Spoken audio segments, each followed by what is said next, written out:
we're going to go on to the next game. Also, potentially the game of the weekend because of the strength on strength, the Niners and the Eagles.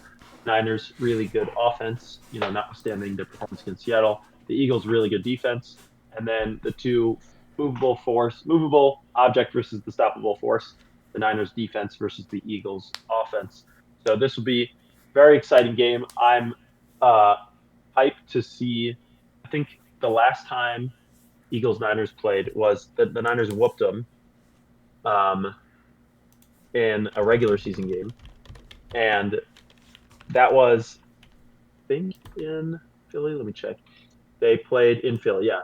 So, but then the time prior was the NFC Championship where Brock Purdy got hurt. So again, this game being in Philly, and obviously that raucous environment, raucous crowd, West Coast team coming all the way over City of to the brotherly East Coast. love. Although it's crazy that city is called that.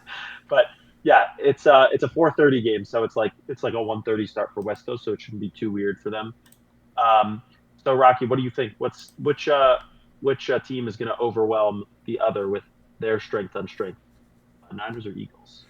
That's the question in this game because you're right. It is strength on strength, but I think each team could also exploit the other's weaknesses, right? So we know that the Niners' the weakness is the defensive side of the ball. Speaking of Robert Saleh, by the way, and what do the Eagles love to do? They love to run the ball. Now, Saquon Barkley's numbers are down significantly this year. 4.1 yards per carry this year. You know how many yards per carry he had last year? 5.8. That's, if you can do some math, 1.7 yards per carry less, which is very significant, obviously. That's just Saquon Barkley, but the running game as a whole has been not nearly as efficient. Jalen Hurts, much like Lamar Jackson, hasn't run the balls efficiently this year. Read option hasn't been there quite as much. So the Eagles' offense, as we've discussed, just disappears for certain portions of the game. But 49ers' run defense is very, very bad. So this might be the week to sit back there in the shotgun, get Saquon Barkley going, get Jalen Hurts going in the run game, and and remember, also the Niners don't blitz much. They won't stack the box much, right? Robert Saleh is like Zach Orton that way. He doesn't like to blitz, even though he has no pass rushers anymore. But and now the Ravens want to hire him. But anyway, I digress. So point being that the Niners run defense is very poor. They don't like to blitz much. They won't stack the box much. I think the Eagles will have an opportunity to run the ball a lot and ultimately have success on the ground. But I don't trust the Eagles. I don't trust them. On paper, the Eagles should win this game. They have a better unit on defense. They have a better unit on offense. The Niners have a really good offense. But at the same time, the Eagles at the top of their game, we saw last year, they're a Super Bowl winning team. They're a Super Bowl winning offense to create big plays to A.J. Brown and Devontae Smith on the outside. This is a really good offense that has not played really well this year. So ultimately, it's going to be an interesting matchup. But the Eagles got to run the ball a little better in this game because I think that's going to be that's going to be the weakness to exploit for the Niners in this game. Yeah, I agree with you, Rocky, a lot there. First of all, I do not trust the Eagles in any sort of way. But like I said, they always find ways to win. But I do think that the 49ers are just a better team all around when it comes to quarterback play. Even though Jalen Hurts is the Super Bowl winning quarterback, there's something going on in Philly that we're not, there, and this is a credit to the team, I guess, that they kind of keep it under the carpet and they kind of keep it in house and keep their issues for the most part, besides for AJ Brown posting weird things here and there, they keep it in house. They don't really spill out what's going on behind the scenes. The 49ers, on the other hand, we know what's going on there, and they are buzzing. I think they would love to play at home in the Super Bowl if they can make that happen. So I think that I don't have much on this game because it is a great game. And if the Eagles lose, we're having an emergency podcast with Morty Eston Instant immediately reaction. after the show. And I'm gonna call this. I'm gonna call the chat 30,000 times till that guy answers. I'm gonna ring him If we and can get ring Morty him. on, we should do a live stream for this one. If we can get Morty on. I wish, but I don't think so. And he didn't come in. I'm not gonna actually do that because he didn't do that to me after the Ravens lost. I don't think I didn't look at my messages from him. It's been a minute, We did it but to I don't think he ourselves. did. So yeah, we did it to ourselves. That's true. We did. But I do think that I think that this is going to be a very very interesting game. Yeah, agreed. Tight game. I have I It's have gonna be a good matchup. Eagles minus 4.5 right now. It looks like it started at Eagles -3.5 or -2.5. It's actually DraftKings currently has it 5.5. 5.5. Wow. Okay. So yeah, 5.5 seems like a little much because I think that the Eagles probably win by 3 or 4. Because yeah, best unit on the field is probably the Eagles defense.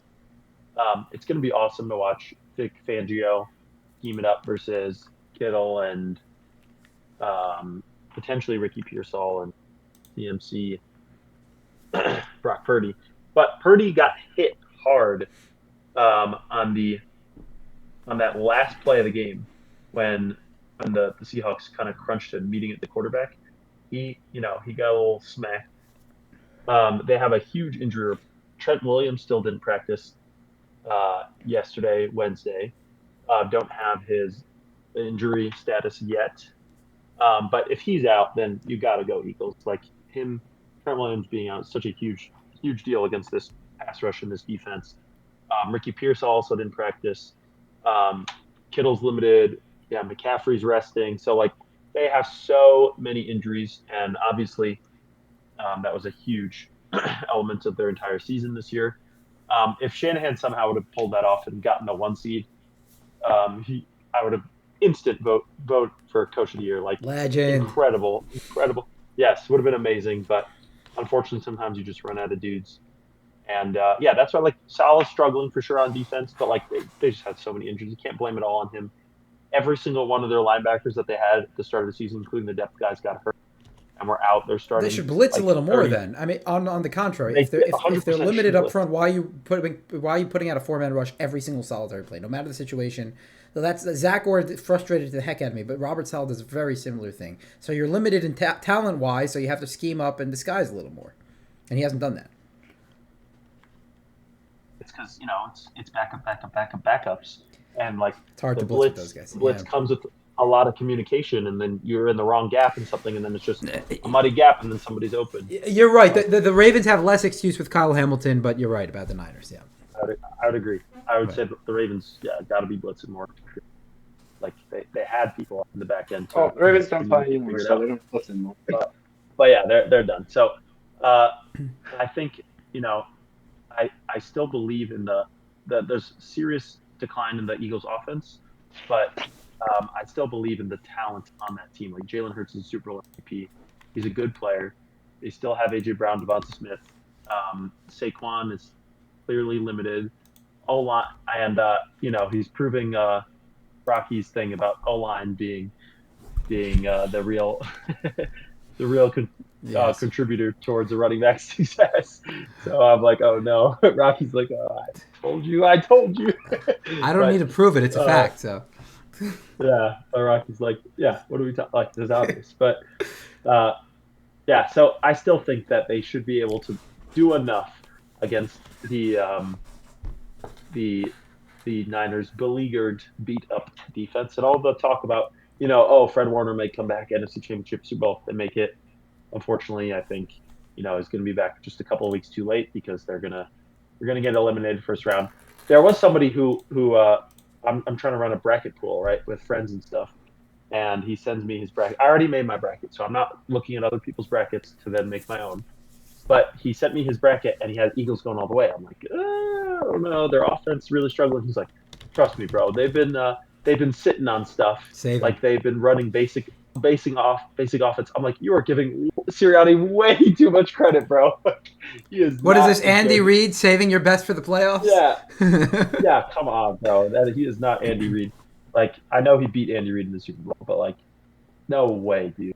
But maybe Sirianni's got something. But yes, I do believe though, if they do get eliminated by the 49ers, there could be some serious calls for Sirianni's job, and then that would also become one of the most enticing jobs. Imagine if Eagles and Bills lose first round, and both of those jobs. Chaos, baby, chaos. That'd be bad for the absolute Ravens. chaos. That'd be bad for the Ravens because the That Ravens would be bad. have the by far the most enticing opening right now. If the Eagles and Bills open up, those become very, very enticing.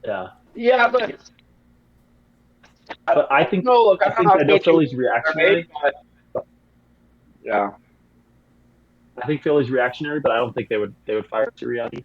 unless there's like a really bad loss, they're like 4-6 or something, which I don't see happening. But Buffalo, I do believe, will fire McDermott if they lose in the first round. But anyway, this game, I'm going to go Eagles, but the Niners are going to cover, especially if we're talking 5.5. Even 4.5, I think the Niners will cover. Eagles will win on a close game by 3 or 4. What do you got, Rocky? What are you thinking? Yeah, so if anyone looked at my bracket, I won't give away the rest of it. You'll have to watch the video. But for this particular game, I am going to pick the Niners. I think Brock Purdy, again, been really good this season. In his limited playing, right? Mac Jones came in, everyone's like, you don't need Brock Purdy. Well, Brock Purdy's really elevated this offense. And I talked before about Trevor Lawrence between 20 and 30 yards, his efficiency. Brock Purdy between 10 and 20 yards, which is considered the intermediate range, third best passing grade in the league. And listen, the Eagles, Quinyon Mitchell, Cooper DeJean, amazing. What a duo. But Adoree Jackson's been attacked this year. Reed Blankenship has not had a good season. There are weaknesses on this defense in the passing game, and I think that's more in the intermediate range of the field. If you can attack those guys, go away from Cooper and Mitchell and go toward Adoree Jackson. He's been attacked, and he really has given up a lot of big plays this season. So I think that Brock Purdy will take advantage of it, and the Niners will upset the Eagles in the city of brotherly love. And the city of brotherly love, I got the 49ers winning as well. Rocky loved that. I have the Niners coming to town as well.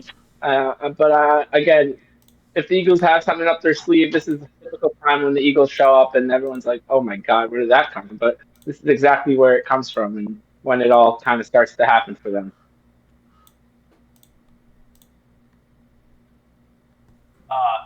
Crazy times to go down. The Eagles lose.